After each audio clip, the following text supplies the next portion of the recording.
Frères et sœurs, imaginez un homme qui traverse les siècles sans vieillir, guidé par une science divine que nul livre ne peut enseigner. Il connaît le passé, perçoit l'avenir, apparaît là où l'espoir semble perdu et disparaît avant qu'on puisse le remercier. Le Coran le nomme un serviteur parmi nos serviteurs, à qui nous avions donné une miséricorde de notre part et à qui nous avions enseigné une science de notre présence. C'est Khidr, le verdoyant. Préparez-vous à un voyage captivant à travers sa vie mystérieuse. Bienvenue sur la chaîne Lumière d'Islam. Si cette introduction vous touche, abonnez-vous dès maintenant, likez cette vidéo et laissez en commentaire une belle invocation ou un espoir tourné vers Allah subhanahu wa ta'ala. Que la paix et la bénédiction d'Allah soient sur vous tous. Chapitre 1. Khidr, l'homme verdoyant, le mystère d'un être éternel. Assalamu alaikum wa rahmatullahi wa barakatuh, chers frères et sœurs. Imaginez un instant, un homme marche parmi nous depuis des millénaires. Il n'a pas vieilli.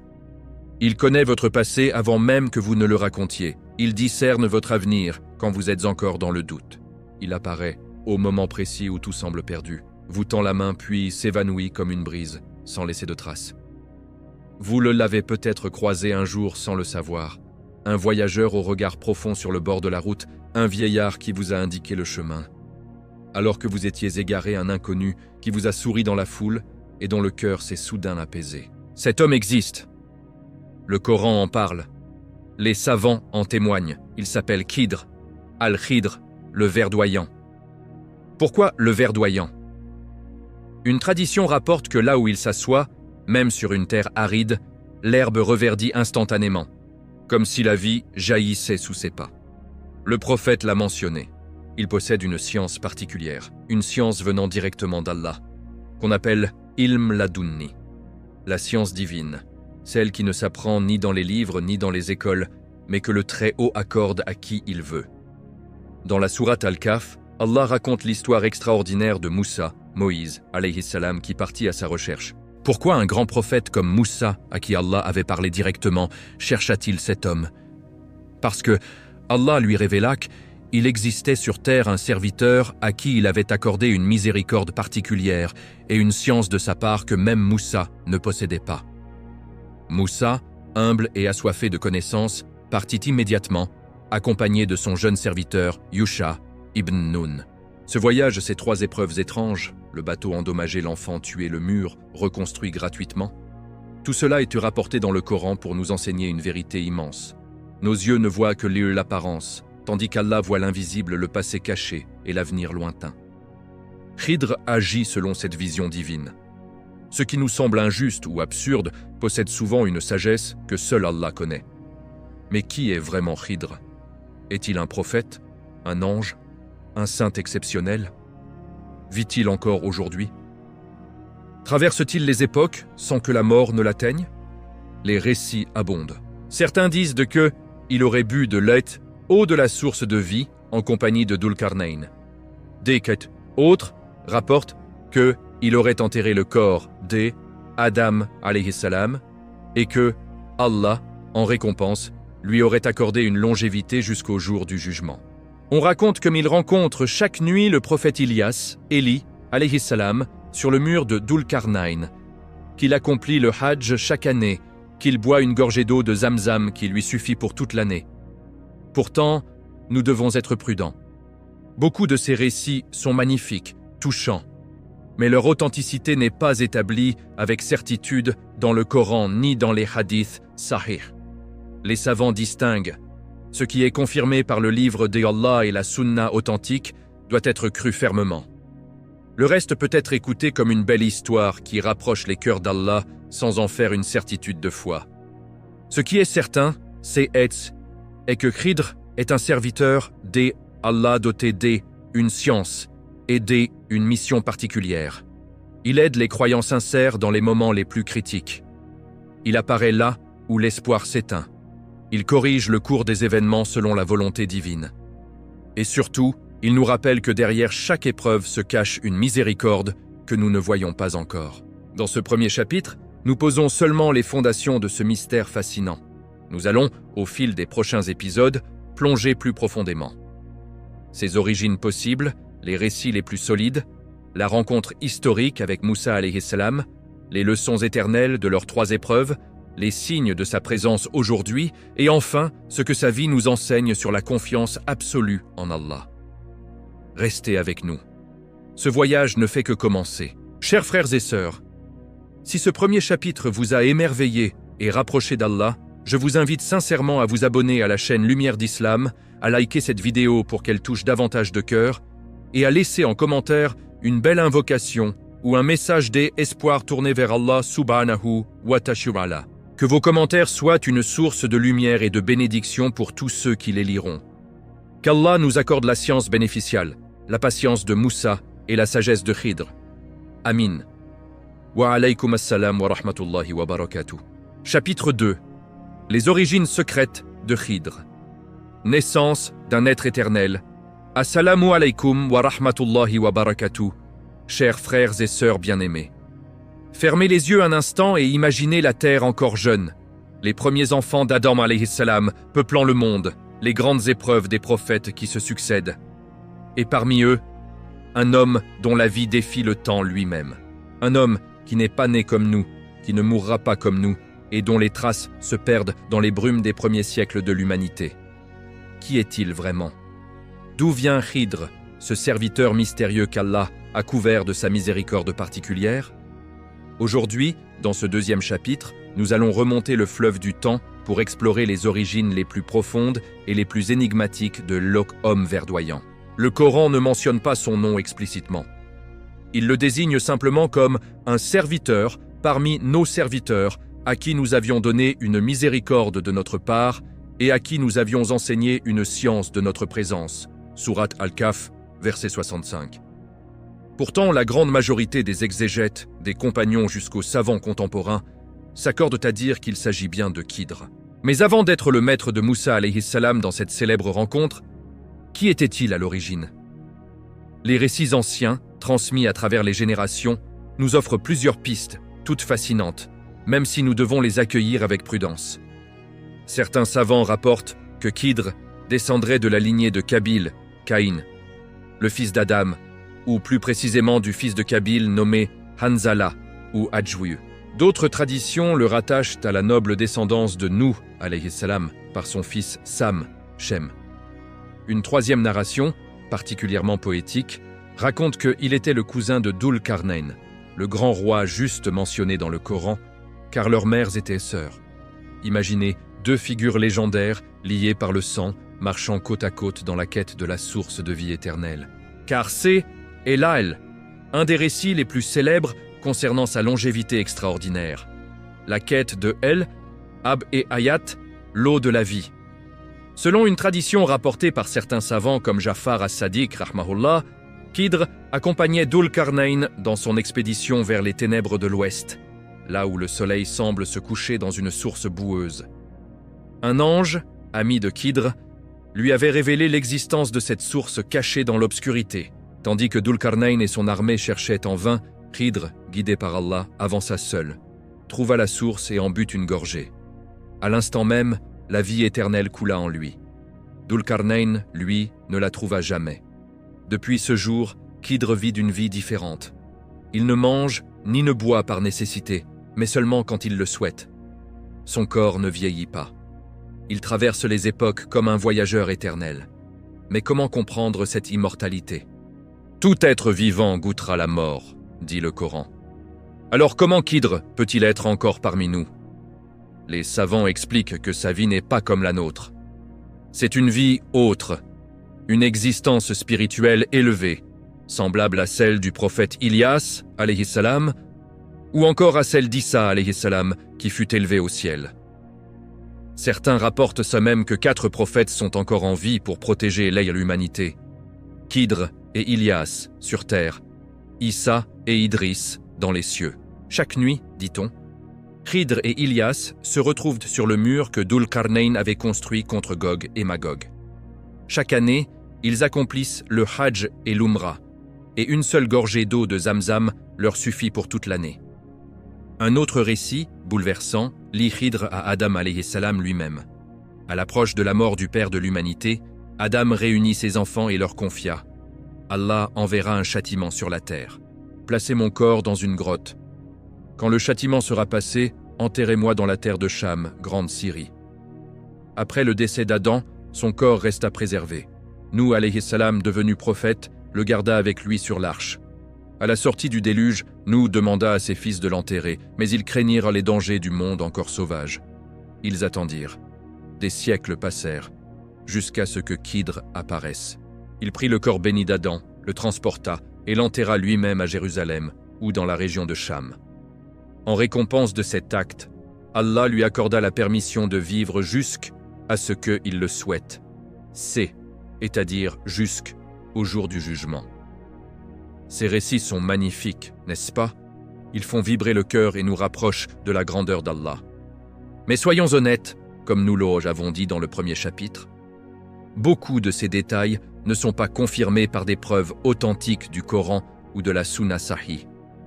Ils proviennent de récits anciens, parfois issus des traditions israélites, israéliates, ou de chaînes de transmission faibles. Les grands savants comme Ibn Kathir, Al-Albani ou Sheikh Al-Uthaymin nous rappellent, ce qui est certain, c'est l'existence de Khidr telle que décrite dans la sourate Al-Kahf. Le reste peut être écouté pour la beauté du récit et la méditation, mais sans en faire une certitude de croyance. Ce qui est authentique, en revanche, est la raison de son nom, Khidr. Le prophète a expliqué que lorsqu'il assoit sur une terre stérile, elle devient verte et luxuriante sous lui. C'est le signe de la baraka divine qui l'accompagne. C'est aussi sa capacité à apparaître sous différentes formes, à être simultanément en plusieurs lieux, à aider les croyants dans l'ombre sans qu'ils s'en rendent compte. Combien de histoires contemporaines circulent? Un inconnu qui sauve une personne d'un accident et disparaît. Un voyageur qui donne un conseil salvateur puis s'évanouit dans la foule. Et si c'était lui? Khidr n'est pas un prophète envoyé à une communauté avec une législation. Mais il possède très probablement le rang de prophète, selon l'avis le plus fort parmi les savants. Il agit selon l'ordre direct d'Allah, avec une science qui embrasse le passé, le présent et l'avenir caché. Il est le gardien discret de l'équilibre du monde, celui qui intervient quand la miséricorde divine doit prendre une forme inattendue. Dans ce chapitre, nous avons seulement effleuré les origines. Les prochains nous plongeront plus profondément. La rencontre décisive avec Moussa alayhi salam, les 3 épreuves qui ont bouleversé un prophète, les leçons immortelles sur la confiance en Allah, et bien d'autres mystères encore. Chers frères et sœurs, si ce 2e chapitre vous a transporté dans les méandres du temps et renforcé votre émerveillement devant la puissance d'Allah, je vous invite du fond du cœur à vous abonner à la chaîne Lumière d'Islam, à liker cette vidéo pour qu'elle atteigne le plus grand nombre, et à laisser en commentaire une invocation sincère ou un message d'espoir tourné vers Allah subhanahu wa ta'ala. Que vos mots soient une source de lumière pour tous ceux qui les liront. Qu'Allah nous fasse rencontrer Khidr dans nos moments de détresse et nous accorde sa science bénéficiale. Amin. Wa alaykum assalam wa rahmatullahi wa barakatuh. Chapitre 3. La quête de Moussa. À la recherche du serviteur au savoir divin. Assalamu alaykum wa rahmatullahi wa barakatuh, chers frères et sœurs dans l'islam. Imaginez un prophète immense, choisi par Allah pour parler directement avec lui. Celui qui a brisé les chaînes de Pharaon, fendu la mer en deux, reçu les tables de la loi sur le mont Sinaï. Moussa alayhi salam, un des 5 plus grands messagers, un homme dont la voix faisait trembler les montagnes.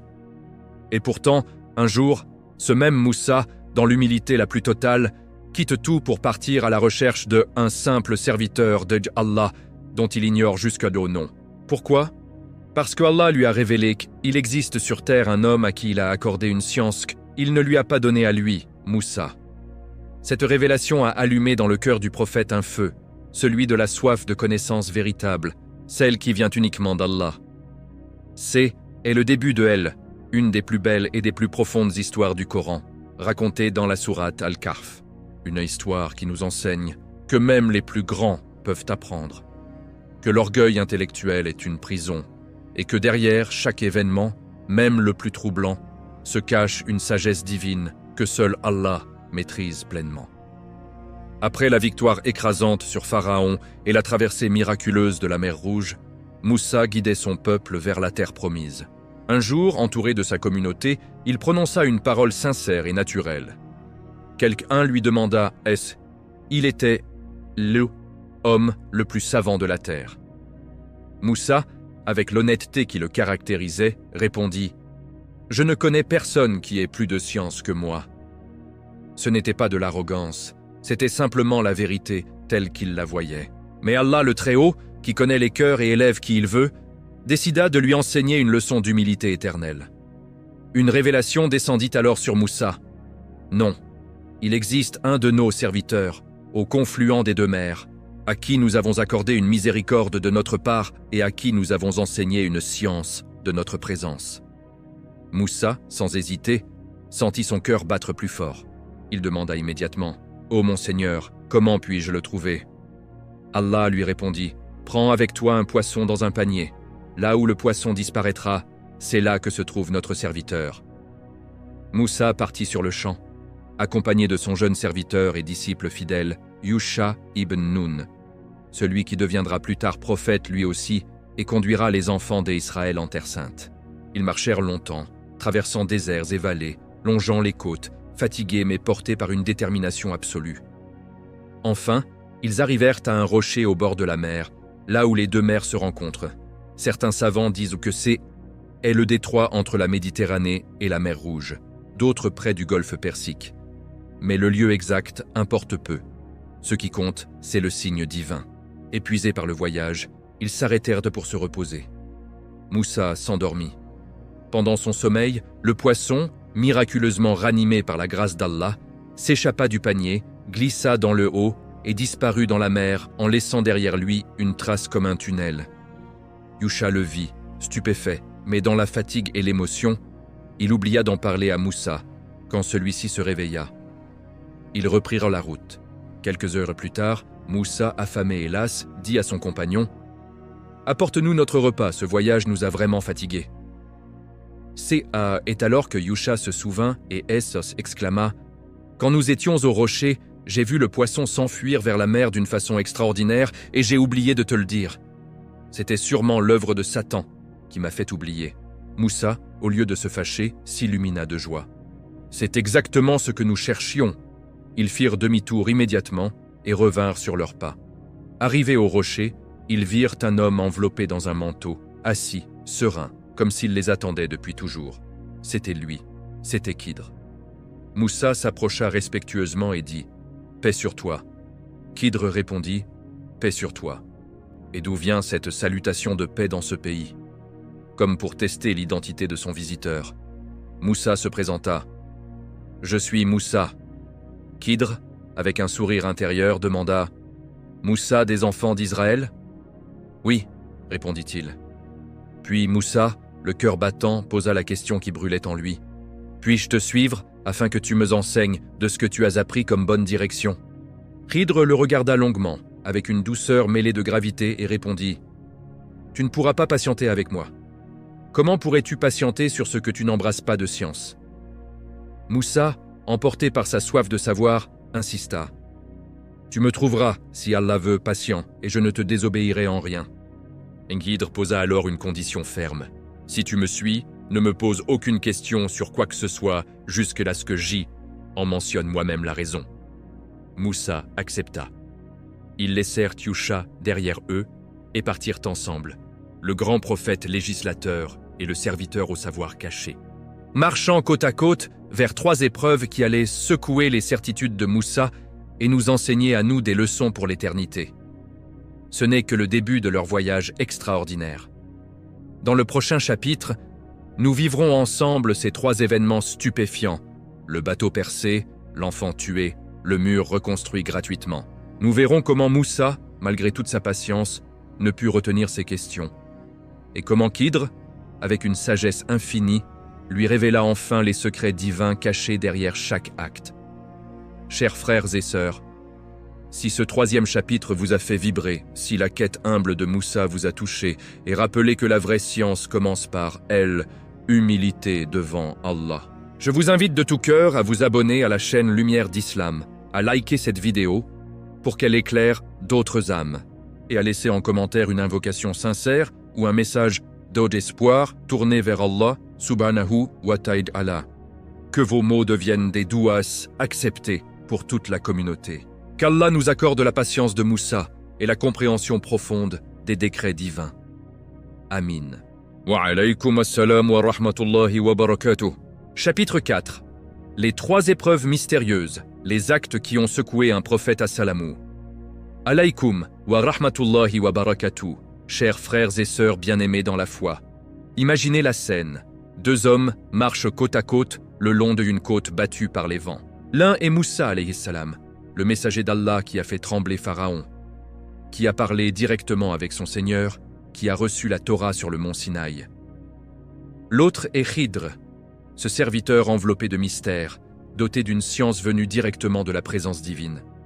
Moussa, dans une humilité totale, a accepté la condition. Pas une seule question, tant que Khidr n'aura pas lui-même expliqué ses actes. Ils avancent ensemble, silencieux au début, portés par la brise marine et par une attente lourde de sens. C'est le début un voyage qui va mettre à l'épreuve la patience un des plus grands prophètes de la grande histoire.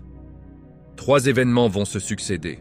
3 actes qui, vus de l'extérieur, semblent absurdes, injustes, même choquants. Pourtant, derrière chacun d'eux se cache une sagesse infinie, une miséricorde qu'Allah seul connaît pleinement. Aujourd'hui, dans ce 4e chapitre, nous allons vivre ensemble ces 3 épreuves stupéfiantes, pas à pas, comme si nous marchions à leur côté. Préparez votre cœur. Ce que vous allez entendre va vous faire réfléchir profondément sur la façon dont Allah gère nos vies. Premier événement, le bateau percé.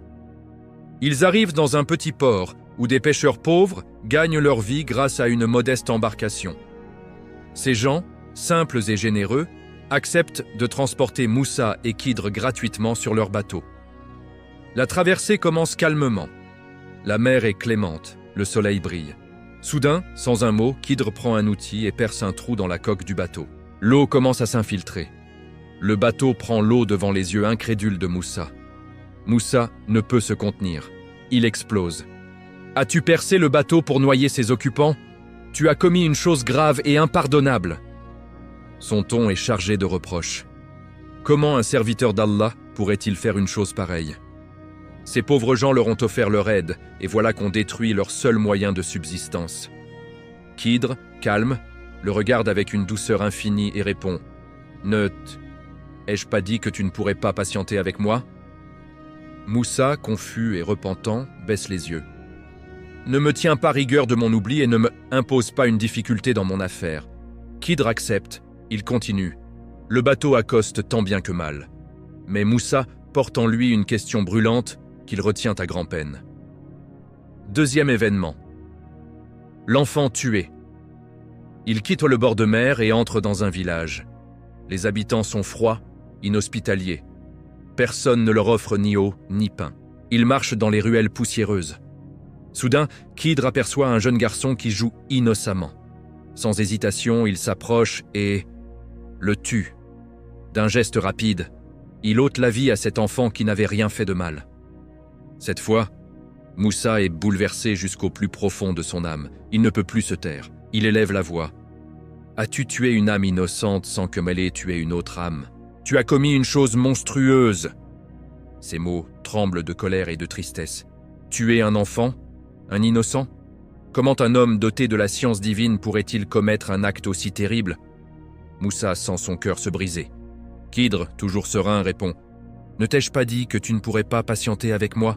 Moussa, conscient qu'il a rompu sa promesse une deuxième fois, implore « Si je t'interroge encore sur quoi que ce soit après cela, alors ne me garde plus en ta compagnie. Tu auras de ma part une excuse. » Khidr accepte une dernière fois. Mais l'atmosphère est lourde. Moussa marche, le cœur serré, se demandant comment il pourra supporter la suite. Troisième événement. Le mur, reconstruit gratuitement. Ils arrivent dans un autre village, tout aussi inhospitalier. Les habitants refusent même de leur donner un morceau de pain. Au milieu du village se dresse un mur sur le point de s'écrouler. Sans que personne ne le lui demande, Khidr s'arrête, retrousse ses manches et commence à reconstruire le mur, pierre par pierre, jusqu'à le rendre solide et droit. Il y passe du temps, de l'énergie, gratuitement, pour des gens qui les ont méprisés. Moussa, épuisé par les 2 événements précédents, ne peut encore retenir sa langue. Si tu voulais, tu aurais pu prendre un salaire pour cela. Pourquoi travailler dur pour des ingrats? Pourquoi ne pas exiger une récompense? Cela aurait au moins compensé leur manque d'hospitalité. Cette fois, Khidr s'arrête net. Il se tourne vers Moussa avec une gravité profonde et dit « Voici la séparation entre toi et moi. Je vais t'informer de elle, interprétation de ce sur quoi tu n'as pas pu patienter. Le moment tant attendu est arrivé. Mais nous nous arrêterons ici, au seuil de la révélation. Dans le prochain chapitre, nous entendrons enfin les explications de Khidr lui-même. Pourquoi le bateau a été percé? Pourquoi l'enfant a été tué? Pourquoi le mur a été reconstruit? Nous comprendrons comment ces actes, apparemment choquants, étaient en réalité des actes de miséricorde pure, ordonnés par Allah qui voit ce que nous ne voyons pas. Ces 3 épreuves nous enseignent déjà une leçon immense. Notre vision est limitée. Ce que nous jugeons mauvais peut être un bien immense caché. Ce que nous jugeons injuste peut être la plus grande justice divine. Moussa, un prophète ulul azm, n'a pas pu patienter. Comment pourrions-nous, nous, prétendre comprendre immédiatement tous les décrets d'Allah dans nos vies? Chers frères et sœurs, si ce 4e chapitre vous a bouleversé, si ces épreuves vous ont fait réfléchir à vos propres moments de doute face aux décrets d'Allah, je vous invite du plus profond du cœur à vous abonner à la chaîne Lumière d'Islam, à liker cette vidéo pour qu'elle touche un maximum d'âmes, et à laisser en commentaire une invocation sincère ou un message de espoir tourné vers Allah subhanahu wa ta'ala. Que vos douas élèvent nos cœurs et nous rapprochent de la patience des prophètes. Qu'Allah nous accorde la sagesse de comprendre ses décrets, même quand ils nous dépassent. Amin. Wa alaykum assalam wa rahmatullahi wa barakatuh. Chapitre 5. Les révélations de Khidr, la sagesse divine dévoilée. Assalamu alaykum wa rahmatullahi wa barakatuh, chers frères et sœurs bien-aimés. Le moment est venu. Après les 3 épreuves qui ont ébranlé jusqu'au cœur de Moussa alayhi salam, après les questions qu'il n'a pu retenir malgré sa promesse, Khidr s'arrête enfin. Il regarde le grand prophète avec une douceur infinie, celle d'un maître qui sait que l'élève est prêt à recevoir la vérité. « Voici la séparation entre toi et moi, dit-il calmement. Je vais t'informer de elle, interprétation de ce sur quoi tu n'as pas pu patienter. » Ces mots résonnent comme un soulagement immense. Enfin, la lumière va jaillir sur ce qui semblait être des ténèbres. Aujourd'hui, dans ce 5e chapitre, nous allons écouter ensemble les explications de Khidr lui-même, mot pour mot, comme Allah les a immortalisés dans la sourate Al-Kahf. Préparez votre âme. Ce que vous allez entendre va transformer votre regard sur chaque épreuve de votre vie. Khidr commence par le premier acte, celui qui avait choqué Moussa en premier. Le bateau percé. Quant au bateau, il appartenait à des pauvres gens qui travaillaient en mer. Je voulais le rendre défectueux parce que il y avait derrière eux un roi qui saisissait de force tout bateau en bon état. Imaginez la scène. Ces pêcheurs modestes, leur unique moyen de subsistance, ce petit bateau qui nourrit leur famille, Khidr le perce, le rend imparfait. De l'extérieur, cela ressemble à une destruction gratuite, une injustice. Mais en réalité, un roi tyrannique approchait, un oppresseur qui confisquait violemment chaque embarcation en parfait état pour son armée ou son trésor. S'il avait vu ce bateau intact, il l'aurait pris, laissant ces pauvres gens sans rien, condamnés à la misère et à la faim. En le rendant défectueux, juste un trou, réparable plus tard, Khidr le sauve. Il protège ses familles d'une perte totale. Ce qui semblait être un mal était en vérité une miséricorde immense, un salut caché. Allah, par la science qu'il a accordée à Khidr, voyait l'avenir immédiat que personne d'autre ne voyait. Moussa écoute, et déjà son cœur commence à s'apaiser. Mais Khidr continue, vers le 2e acte, le plus troublant de tous, la mort de l'enfant. Quant au garçon, ses pères et mères étaient croyants, et nous avons craint qu'ils ne les accablent d'insoumission et de mécréance. Nous avons voulu que leur Seigneur leur accorde en échange un enfant plus pur et plus affectueux. Un enfant innocent, jouant dans la rue, plein de vie. Khidr l'approche et lui ôte la vie. Pour nous, pour Moussa, c'est le summum de l'incompréhensible. Tuer un innocent? Comment? Mais écoutez la sagesse divine. Cet enfant, s'il avait grandi, serait devenu une source immense de souffrance pour ses parents croyants. Il les aurait entraînés dans la rébellion contre Allah, dans le koufr, les faisant peut-être perdre leur foi et leur salut éternel. Allah, dans sa miséricorde infinie, a préféré lui prendre sa vie terrestre, courte de toute façon, pour préserver la foi de ses parents et leur accorder en compensation un autre enfant meilleur, plus pieux, plus aimant, qui serait une source de joie ici-bas et dans l'au-delà. Ce n'était pas une punition pour l'enfant, c'était une protection pour la famille entière. L'enfant, innocent, entre directement au paradis. Les parents, préservés dans leur foi, reçoivent une descendance bénie. Ce qui semblait être la pire des injustices était en réalité la plus pure des miséricordes. Allah voit ce que l'enfant serait devenu, les choix qu'il aurait faits, les conséquences sur des générations. Nous ne voyons que l'instant présent. Enfin, Khidr aborde le troisième acte. Le mur reconstruit gratuitement dans ce village inhospitalier. Quant au mur, il appartenait à 2 orphelins dans la ville. Sous lui se trouvait un trésor qui leur appartenait. Leur père avait été un homme vertueux. Ton Seigneur a voulu que tous 2 atteignent leur maturité et extrait leur trésor. Par une miséricorde de ton Seigneur. Je n'ai rien fait de ma propre initiative. Voilà l'interprétation de ce sur quoi tu n'as pas pu patienter. Un mur prêt à s'écrouler, dans un village qui les a rejetés, sans même leur offrir un verre d'eau. Khidr y travaille dur, gratuitement, sous le soleil. Pourquoi? Parce que sous ce mur était caché un trésor légué par leur père pieux à ces 2 jeunes orphelins. Si le mur s'était effondré, les habitants avares du village l'auraient découvert et volé, laissant les enfants dans la pauvreté totale. En le reconstruisant solidement, Khidr protège ce trésor jusqu'à ce que les orphelins grandissent et puissent le récupérer eux-mêmes. Encore une fois, un acte qui semblait absurde, travailler pour des ingrats, était une miséricorde directe d'Allah, récompensant la piété de leur père défunt. Khidr conclut avec des mots qui résonnent jusqu'à nous au jour. Oui, je n'ai rien fait de ma propre initiative. Voilà l'interprétation de ce sur quoi tu n'as pas pu patienter. Tout était ordonné par Allah. Khidr n'agissait pas selon son désir personnel, mais selon la science divine qui lui révélait l'invisible, le futur proche, les conséquences cachées, les cœurs et les destins. Moussa, ce géant parmi les prophètes, baisse la tête, émerveillé et repentant. Il comprend enfin que même lui, avec toute sa science prophétique, ne pouvait embrasser cette connaissance-là du niais, cette science de la présence divine. Et pour sceller cette leçon éternelle, Khidr montre à Moussa un exemple poignant. Un petit oiseau vient au bord de la mer immense, trempe son bec et prend une goutte d'eau. Khidr dit « Ô Moussa, ma science et la tienne, comparées à la science d'Allah, ne sont pas plus que ce que cet oiseau a pris de la mer. Notre savoir, même celui des prophètes, est une goutte.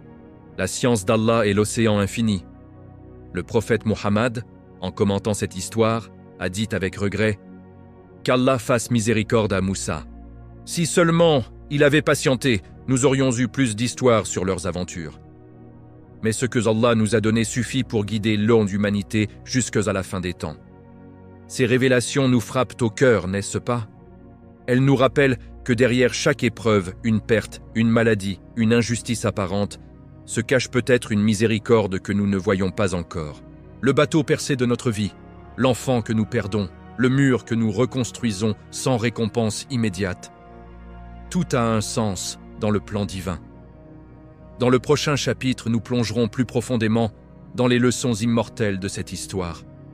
Comment elle nous enseigne la confiance absolue en Allah, l'acceptation du qadar, et pourquoi nous devons dire « Nous appartenons à Allah et à lui nous retournons, même dans la douleur ». Chers frères et sœurs, si ce 5e chapitre vous a émus aux larmes, si les révélations de Khidr ont illuminé votre cœur et renforcé votre tawakkul, je vous invite sincèrement à vous abonner à la chaîne Lumière d'Islam, à liker cette vidéo pour qu'elle répande cette lumière et à laisser en commentaire une invocation profonde ou un message d'espoir tourné vers Allah, subhanahu wa ta'ala. Que vos commentaires soient des douas exaucés pour toute l'umma. Que l'Allah nous fasse voir la sagesse derrière chacune de nos épreuves et nous accorde la patience des prophètes. Amin. Wa alaykum assalam wa rahmatullahi wa barakatuh. Chapitre 6. Les leçons immortelles de Khidr. Voir l'invisible par les yeux de la foi. Assalamu alaykum wa rahmatullahi wa barakatuh. Chers frères et sœurs bien-aimés. Arrêtez-vous un instant. Fermez les yeux et laissez résonner en vous les 3 révélations que Khidr vient de livrer à Moussa alayhi salam. Le bateau sauvé par un trou. L'enfant protégé par sa mort précoce. Le trésor préservé par un mur reconstruit dans l'ingratitude. 3 actes qui, vus de l'extérieur, semblaient absurdes, injustes, voire cruels. Et pourtant, chacun d'eux était une miséricorde pure, un salut caché, une sagesse que seul Allah, dans son infinie connaissance, pouvait orchestrer. Aujourd'hui, dans ce 6e chapitre, nous allons plonger au cœur même de ce que cette histoire nous enseigne. Ce n'est pas seulement le récit d'un voyage ancien, c'est un miroir tendu à chacune de nos vies. C'est une lumière projetée sur nos épreuves les plus douloureuses, sur nos questions les plus brûlantes. Pourquoi cela m'arrive-t-il? Pourquoi cette perte? Pourquoi cette injustice apparente? Pourquoi ce silence d'Allah quand je l'implore? Khidr et Moussa nous répondent à travers les siècles, parce qu'Allah voit ce que nous ne voyons pas, parce que son plan est parfait, même quand il nous déchire le cœur. La première grande leçon est celle de l'humilité face à la science divine.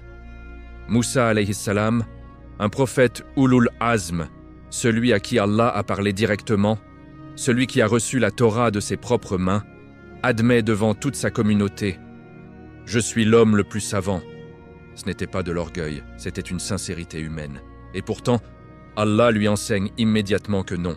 Il existe un serviteur, anonyme, caché au confluent des mers, qui possède une science qu'il ne lui a pas donnée. Moussa ne discute pas. Il ne se justifie pas. Il part, il marche, il fatigue, il cherche. Voilà la première lumière. La vraie science commence par l'humilité.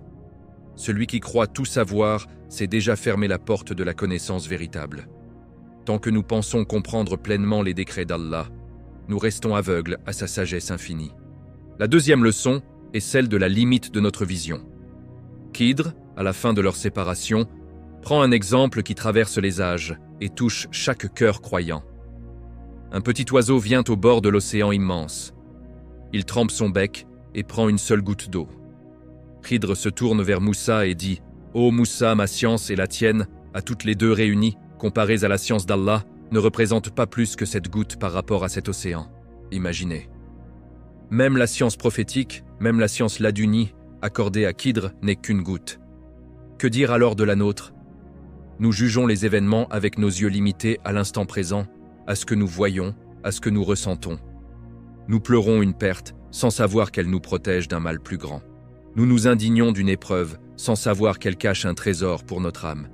Comme Moussa, nous disons « C'est injuste, c'est monstrueux ». Et Allah, dans sa patience infinie, attend que nous grandissions pour nous montrer, parfois ici-bas, souvent dans l'au-delà, la vérité cachée. Le prophète Mohammed, en entendant cette histoire, a exprimé un regret poignant.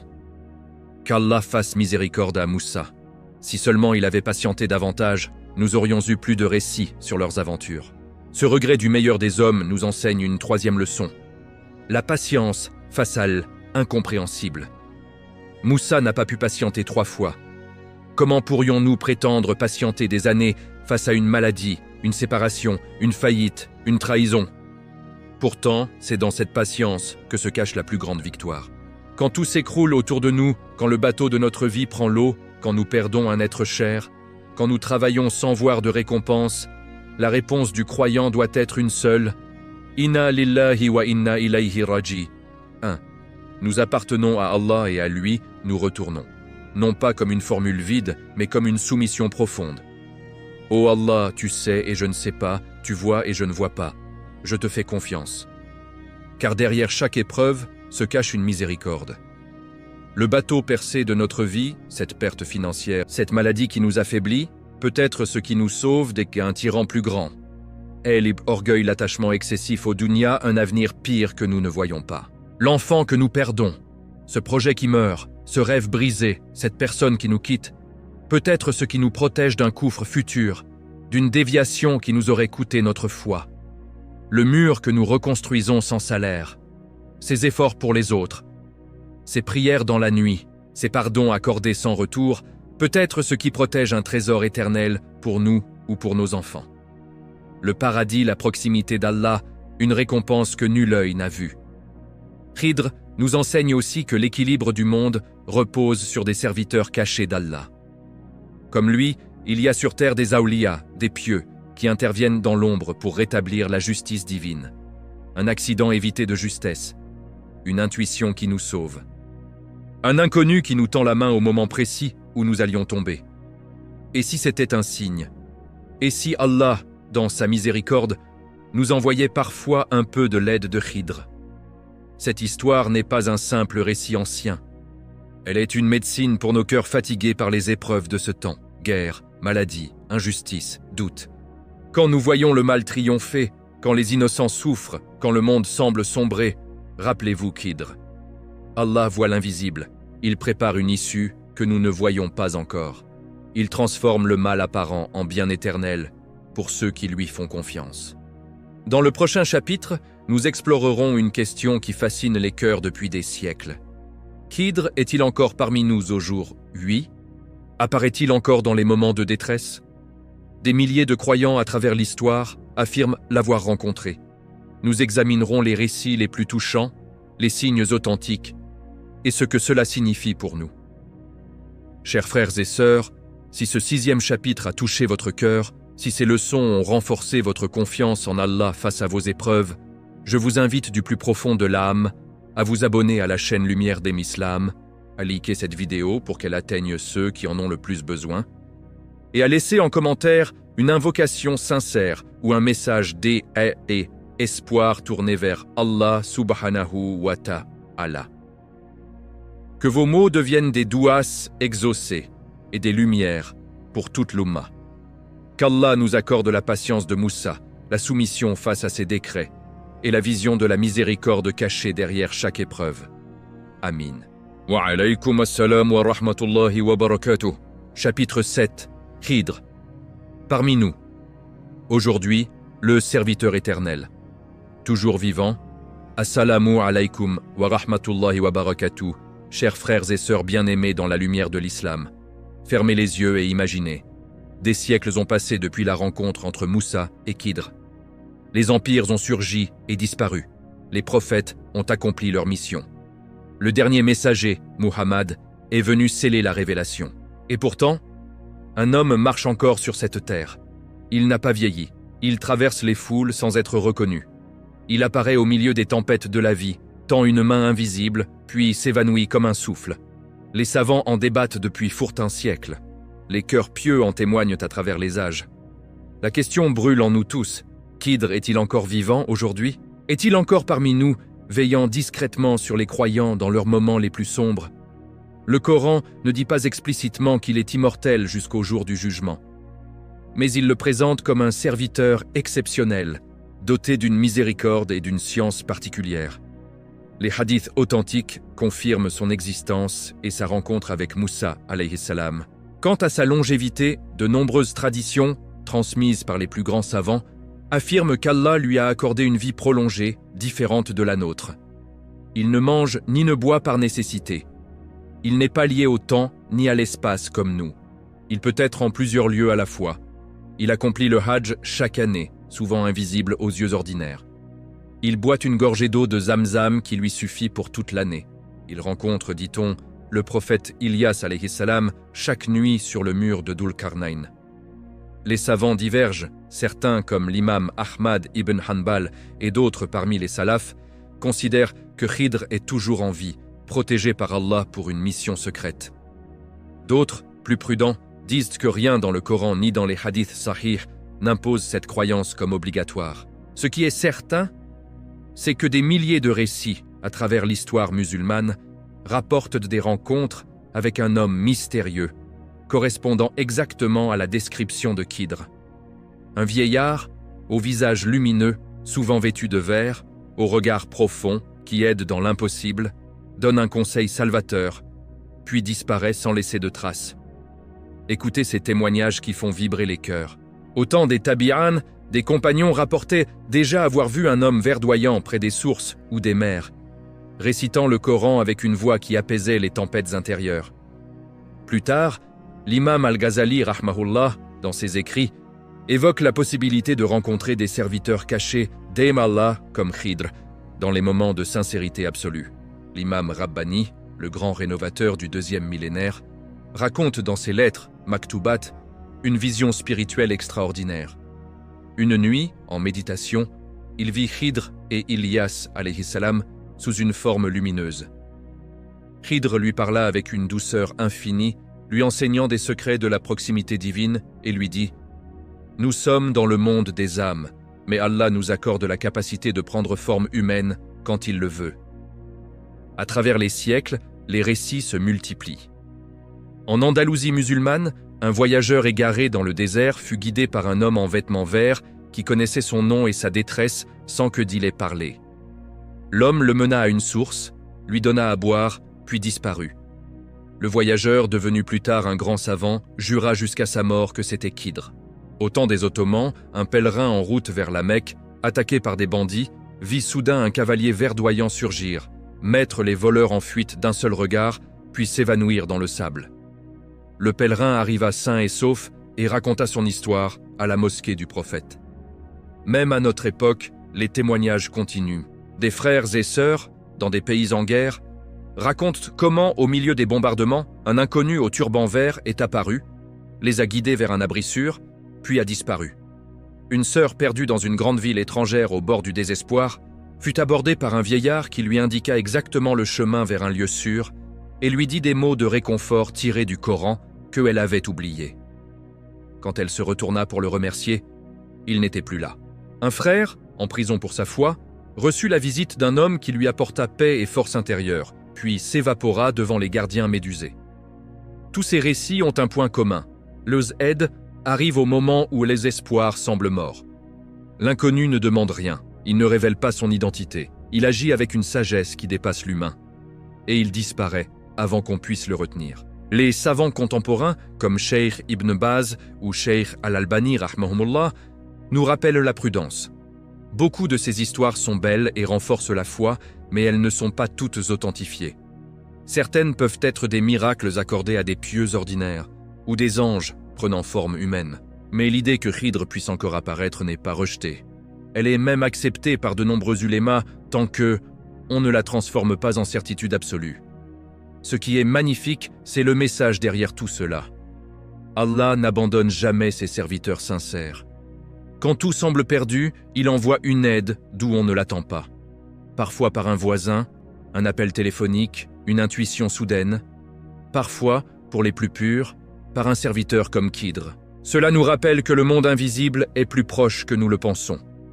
Les awliya d'Allah veillent, les anges enregistrent. Et Khidr, s'il est encore parmi nous, continue sa mission.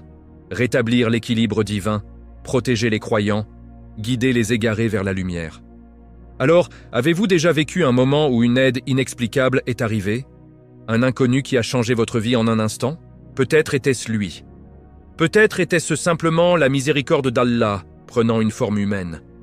Dans tous les cas, cela nous invite à vivre avec plus de tawakkul, plus de sincérité, plus d'espoir. Dans le prochain chapitre, nous explorerons les signes les plus subtils de sa présence. Comment certains pieux, elles, ont reconnu au Hajj, dans les mosquées ou dans les rêves.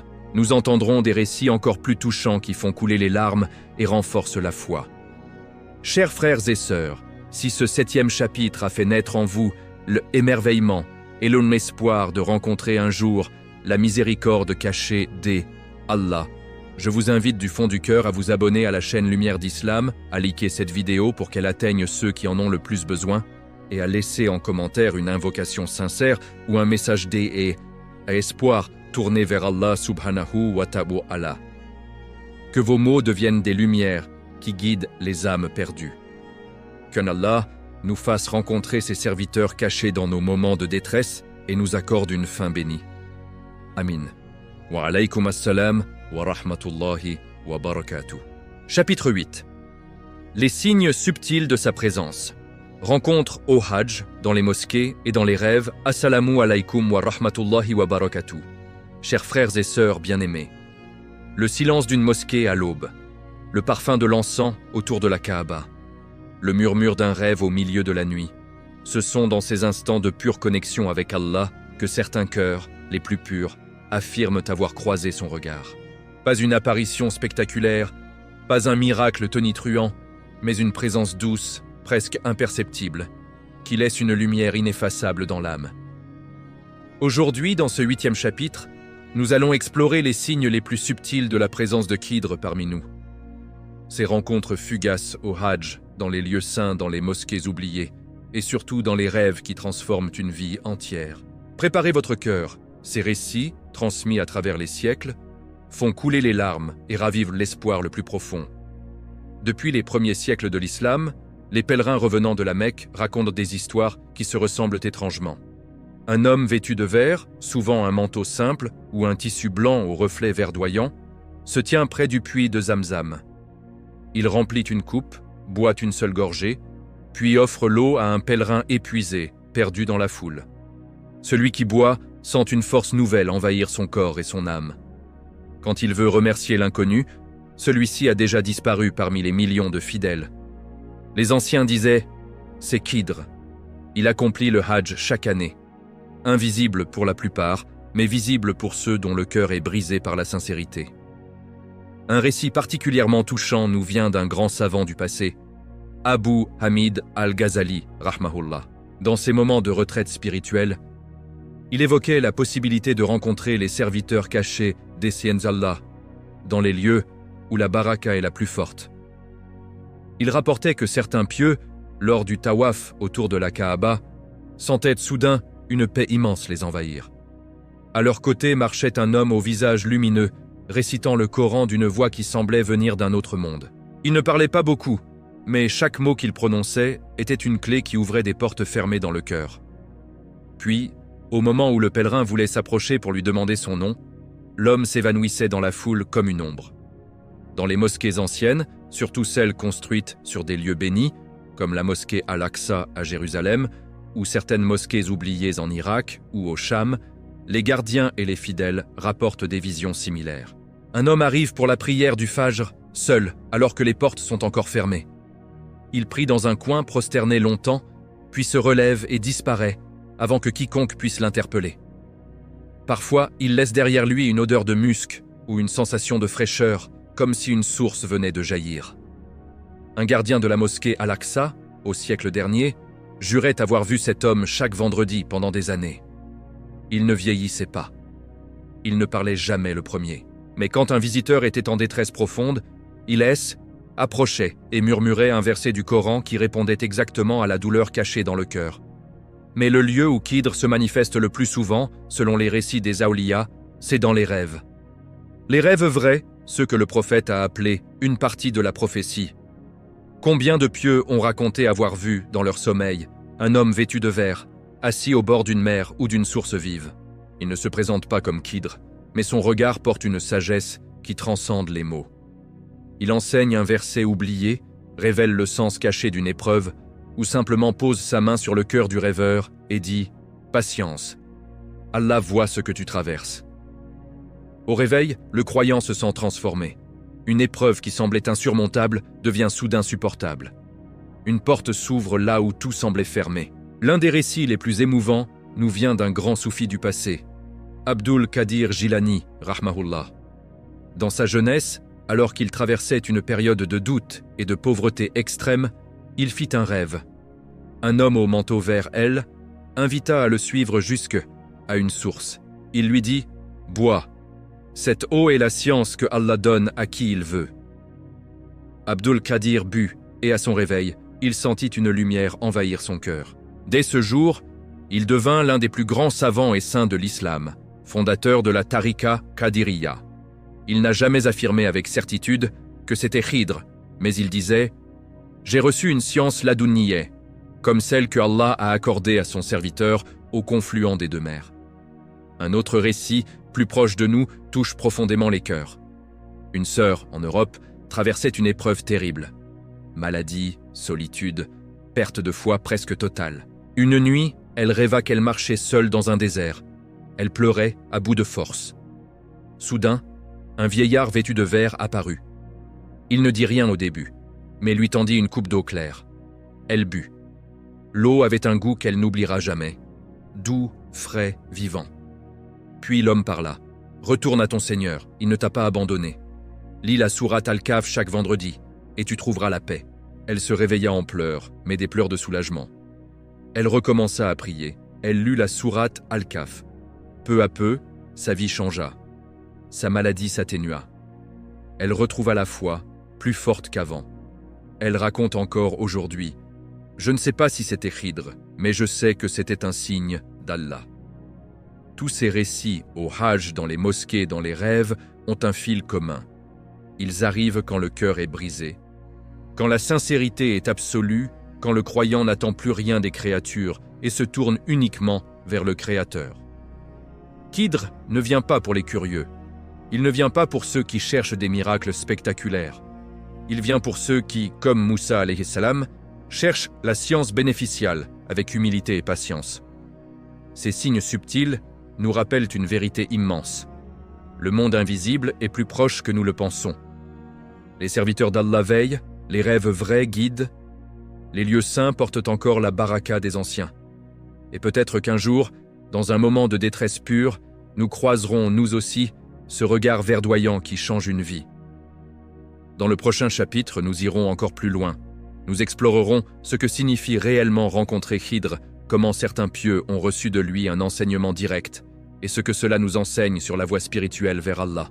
Chers frères et sœurs, si ce 8e chapitre a fait couler vos larmes et raviver votre espoir en la présence cachée de Allah, je vous invite du plus profond du cœur à vous abonner à la chaîne Lumière d'Islam, à liker cette vidéo pour qu'elle touche les cœurs en détresse et à laisser en commentaire une invocation sincère ou un message d'espoir tourné vers Allah subhanahu wa ta'ala. Que vos douas deviennent des lumières qui guident ceux qui cherchent dans l'obscurité. Qu'Allah nous fasse rencontrer ses serviteurs cachés dans cette vie ou dans l'au-delà et nous accorde une mort sur la foi pure. Amin. Wa alaykum assalam wa rahmatullahi wa barakatuh. Chapitre 9. Rencontrer Khidr. L'enseignement direct des âmes élevées et la voie vers Allah. Assalamu alaykum wa rahmatullahi wa barakatuh. Chers frères et sœurs bien-aimés, imaginez un instant que votre cœur soit si pur, si brisé par l'amour d'Allah, qu'un rideau se lève soudain sur le monde invisible. Vous marchez dans une rue ordinaire, où vous êtes prosterné dans la solitude de la nuit, et une présence vous enveloppe. Pas une voix tonitruante, pas un miracle éclatant, mais une lumière douce. Une parole qui touche l'âme au plus profond, comme si Allah lui-même parlait à travers un serviteur caché. Cette rencontre n'est pas un conte. Elle est le sommet de la voie spirituelle, le fruit de décennies de lutte contre l'ego, de larmes versées dans l'obscurité, de repentir sincère. Aujourd'hui, dans ce 9e chapitre, nous allons plonger au cœur de ce que signifie réellement rencontrer Khidr. Nous écouterons les récits rares et bouleversants de ceux qui ont reçu de lui un enseignement direct. Et nous comprendrons enfin ce que cette rencontre nous enseigne sur la vraie voie qui mène à Allah subhanahu wa ta'ala. Rencontrer Khidr n'est pas une récompense pour les curieux, ni pour ceux qui cherchent des signes spectaculaires. Ce n'est pas non plus une quête que l'on entreprend par orgueil intellectuel, comme si on pouvait forcer la porte du monde invisible. Non, Khidr apparaît à ceux dont le cœur est devenu un miroir pur, poli par les épreuves, lavé par les larmes du repentir, illuminé par l'amour exclusif d'Allah. Les grands awliya, les saints authentiques, nous enseignent que cette rencontre est un don gratuit d'Allah, accordé à celui qui a abandonné toute prétention, qui a accepté que sa science est une goutte, et celle d'Allah, un océan infini. Écoutez ce que rapportent les maîtres du tasawwuf authentique, ceux qui ont marché sur les traces du prophète. L'imam Ahmad ibn Hanbal, rahmahullah, ce géant de la sunna, fut interrogé sur Khidr. Il répondit avec une certitude tranquille, « Il est vivant, et il enseigne encore à ceux qu'Allah choisit. » Plus tard, des savants comme Ibn Hajar al-Asqalani et An-Nawawi, rahimahumullah, confirmèrent que Khidr possède un maqam spirituel élevé, un rang où il peut transmettre directement la science ladounier à des âmes prêtes à la recevoir. L'un des récits les plus profonds nous vient de Cheikh Abdul Qadir Jilani rahmahullah, le sultan des Awliya.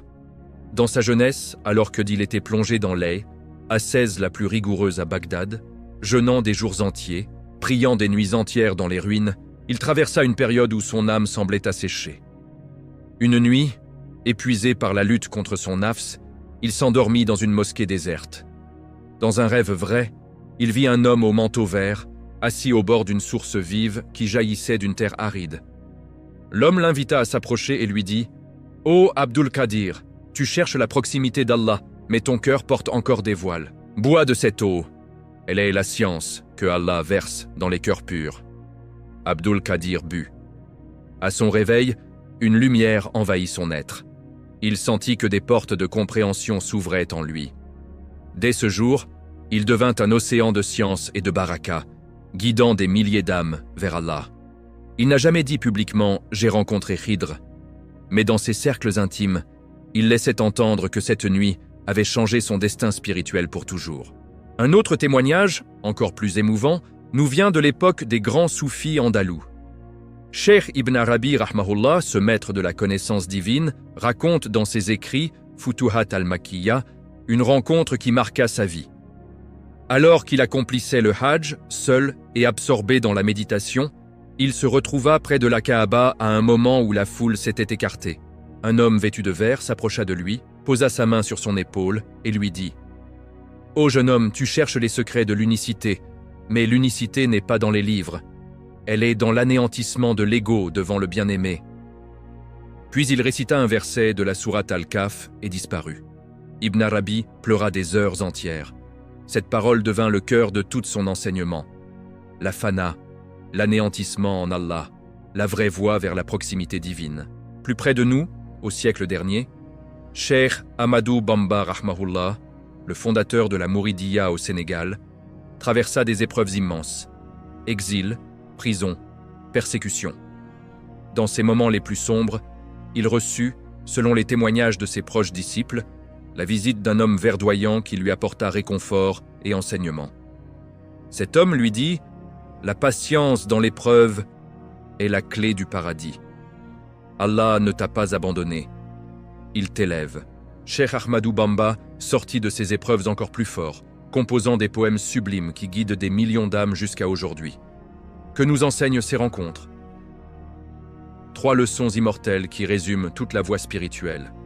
Premièrement, la purification du cœur.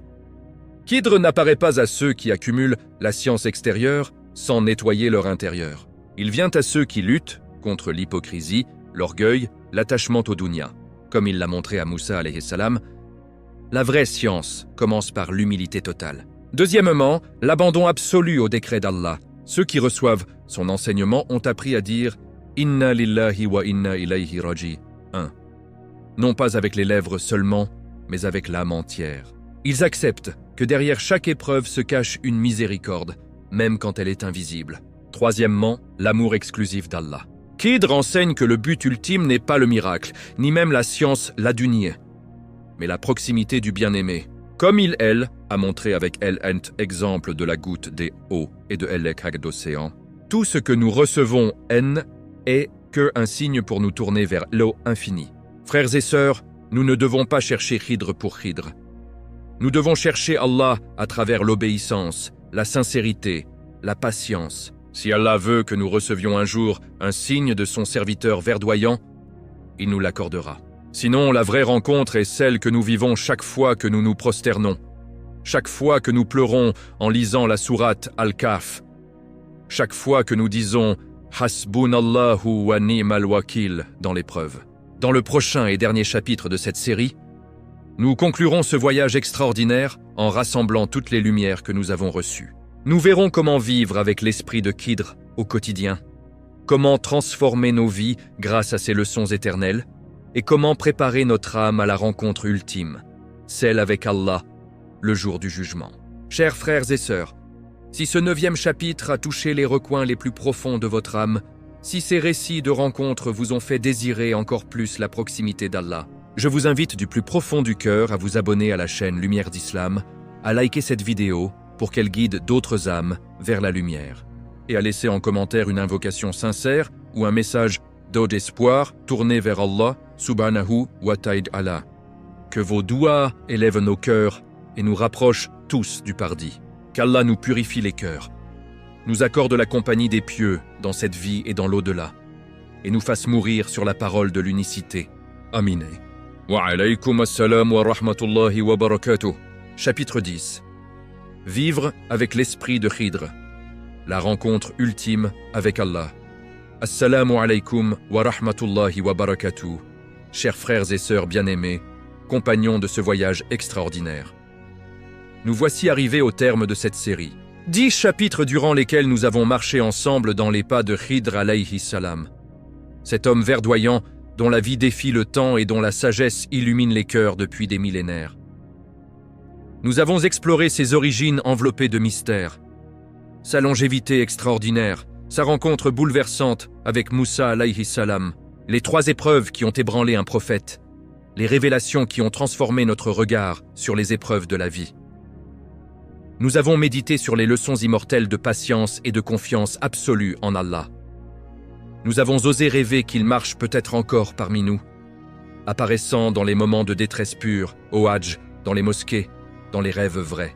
Nous avons écouté les récits émouvants de ceux qui ont reçu son enseignement direct, ces âmes élevées qui nous montrent la voie de la purification du cœur et de l'anéantissement en Allah. Aujourd'hui, dans ce 10e et dernier chapitre, nous allons rassembler toutes ces lumières en une seule flamme qui ne s'éteindra jamais, Inch'Allah. Nous allons apprendre à vivre avec l'esprit de Khidr au quotidien. Comment transformer nos vies ordinaires en un voyage spirituel permanent? Comment faire de chaque épreuve une porte vers la miséricorde cachée? Et surtout, comment préparer notre âme à la rencontre ultime, celle avec Allah subhanahu wa ta'ala. Le jour où aucun voile ne subsistera, où chaque secret sera révélé, où la science de Khidr elle-même ne sera plus qu'une goutte dans l'océan de la connaissance divine. Vivre avec l'esprit de Khidr, c'est d'abord cultiver l'humilité absolue face à la science d'Allah. Souvenez-vous de Moussa alayhi salam, ce géant parmi les prophètes, qui partit à pied, fatigué, affamé, pour apprendre d'un serviteur anonyme. Lui qui parlait directement à Allah accepta de devenir élève. Quelle leçon pour nous! Dans notre époque où la connaissance est à portée de clic, où l'orgueil intellectuel nous guette à chaque instant, rappelons-nous que notre science, même la plus vaste, n'est qu'une goutte. Chaque jour, commençons par dire « Oh Allah, je ne sais rien comparé à toi. Augmente-moi en science bénéficiale. » Lisez la sourate Al-Kahf chaque vendredi, comme le prophète nous l'a recommandé. Laissez les versets sur Khidr pénétrer votre cœur. Quand une épreuve arrive, une maladie, une perte financière, une trahison, une injustice, ne jugez pas immédiatement. Dites, peut-être y a-t-il une miséricorde que je ne vois pas encore. Comme le bateau percé qui fut sauvé, comme l'enfant dont la mort protégea ses parents, comme le mur reconstruit qui préserva un trésor. Vivre avec l'esprit de Khidr, c'est pratiquer la patience active, celle qui transforme l'épreuve en ascension. Moussa n'a pas pu patienter 3 fois. Nous avons des années d'épreuves parfois. Mais rappelez-vous les mots de Khidr. Je n'ai rien fait de ma propre initiative. Et tout vient d'Allah. Quand le monde semble injuste, quand les innocents souffrent, quand nos doigts semblent tarder, souvenez-vous que Khidr agit encore dans l'ombre. Allah envoie des aides invisibles, un conseil inattendu, une porte qui s'ouvre au dernier moment, une paix soudaine dans le cœur.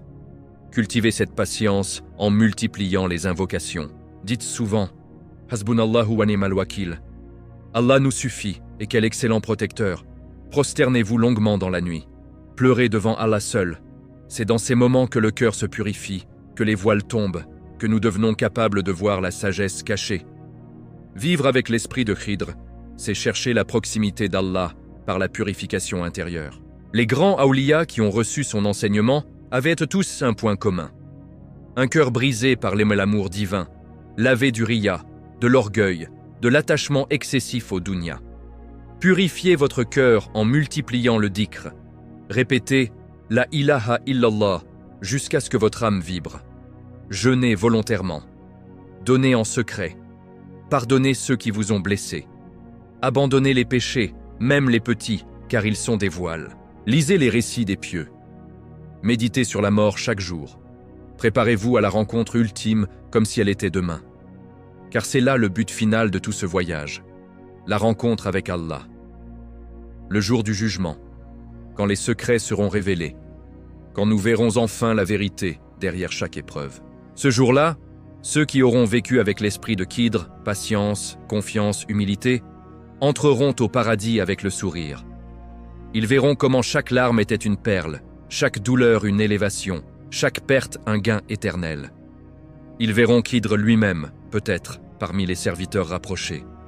Et surtout, ils verront Allah, sans voile, et leur cœur sera en paix pour l'éternité. Frères et sœurs, ce n'est pas une fin, c'est un commencement. Emportez ces lumières dans votre vie quotidienne. Partagez-les avec vos familles, vos amis. Lisez la sourate Al-Kahf ensemble. Racontez l'histoire de Khidr à vos enfants pour qu'ils grandissent avec la confiance en Allah. Que cette série soit une source de baraka continue pour nous tous.